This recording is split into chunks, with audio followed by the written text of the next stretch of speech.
Good morning, everyone. For Telesur, I'm Cody Weddle in Caracas, Venezuela.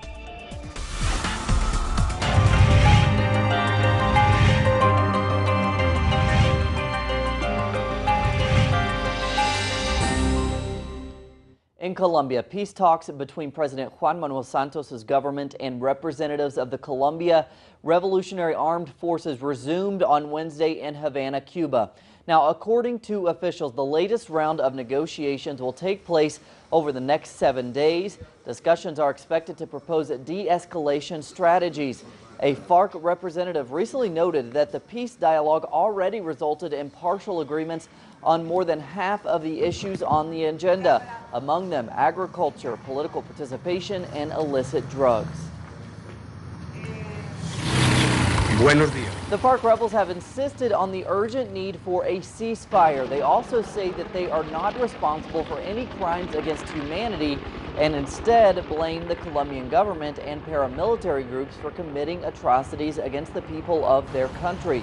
Rebel peace negotiator Paulo Catatumbo asserts that the FARC has not committed abuses against civilians.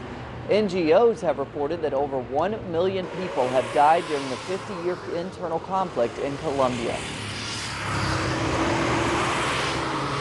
Moving on, as the UN Climate Change Summit continues in Lima, Peru, the Pacific Alliance has expressed its intent to fight against climate change. That group is composed of Peru, Chile, Colombia, and Mexico. The bloc leaders issued a joint declaration highlighting the urgency for global action and sustainable development.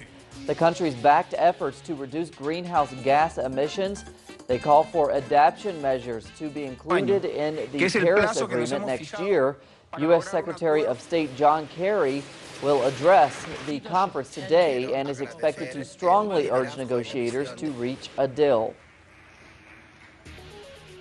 And now we go to Brazil, where President Dilma Rousseff was in tears when she received a report on humanitarian crimes committed during Brazil's dictatorship between 1964 and 1985.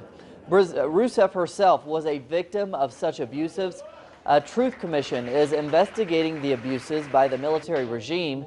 The commission seeks to prosecute those responsible for human rights atrocities. It has identified nearly 400 people, including some generals, as responsible for the crimes. It has confirmed that at least 420 dissidents were killed or disappeared. About 200 of the alleged perpetrators are still alive.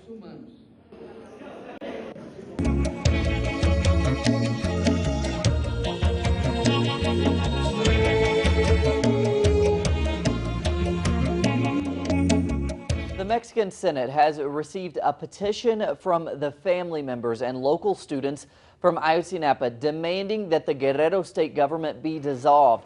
Family members say that authorities in the state in southern Mexico are so heavily infiltrated by organized crime that all members of the government should be replaced.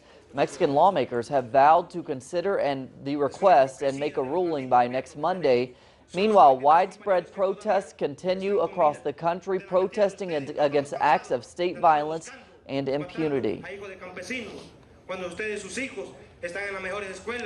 Judges from the Mexican Supreme Court of Justice have linked the current social and political crisis in Mexico to human rights abuses and widespread corruption. They also call on members of the federal court to respect the rule of law. The judges promise that the judicial system will not tolerate impunity or acts of corruption. Mexico has been in the international spotlight in recent weeks due to the abduction of 43 university students in an incident that has highlighted structural weaknesses in the political and judicial system. And in Washington, Secretary of State John Kerry issued a statement of support to the Mexican government. He also extended his support toward the implementation of any necessary political reforms. His comments come a day after President Obama offered forensic and criminal investigative assistance to help locate the missing students. The U.S. House of Representatives has passed legislation approving new sanctions targeting Venezuelan government officials.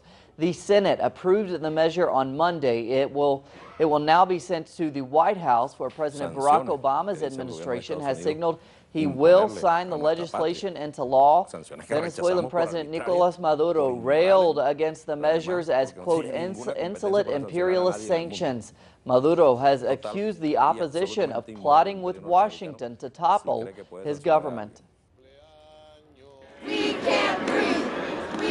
Protests continue in the U.S. Students at medical schools across the country staged die-ins to protest the chokehold death of unarmed African-American Eric Garner. Students at about 70 medical schools protested police brutality against minorities. They expressed their anger against the failure of the U.S. justice system to indict police who killed Garner and Michael Brown. Staying in the U.S., where a group of former top-ranking CIA officials dispute a Senate committee report finding claiming they have saved thousands of lives. The report concluded that the CIA had failed to disrupt any plots despite torturing captives during the presidency of George W. Bush. The report has drawn international condemnation and demands that those responsible be prosecuted. French television reports that early morning France's Senate approved a non-binding motion regarding the recognition of a Palestinian state. It coincides with the announcement by the Irish government that they will accept a non-binding motion approved late Tuesday by the country's parliament to recognize Palestine as a state. The measure echoes similar recent decisions in other European Union countries. The Irish Parliament has called for a Palestinian state based on the 1967 borders with eastern Jerusalem as its capital. And now to a report released yesterday by the UN's World Health Organization. The new figures reveal that almost 6,400 people have died of Ebola as of December 7th. The report also shows that nearly 18,000 people have been infected by the deadly virus. The report states that Ebola has increased mainly due to a spread of the virus in Sierra Leone, where over 350 people died in the first week of December. And on a lighter note this morning, the Argentine football club River Plate beat Colombia's National Athletic Club with a score of 2-0 to become the champions of the 2014 South American Cup. The game was played in the capital, Buenos Aires, Wednesday. It marks the first international championship River Plate has won in 17 years. Scoring for the Argentinians, Gabriel Mercado and Germán Pézela. More on those stories and others at our website, telesurtv.net/English. For Telesur English, I'm Cody Weddle. Have a great Thursday.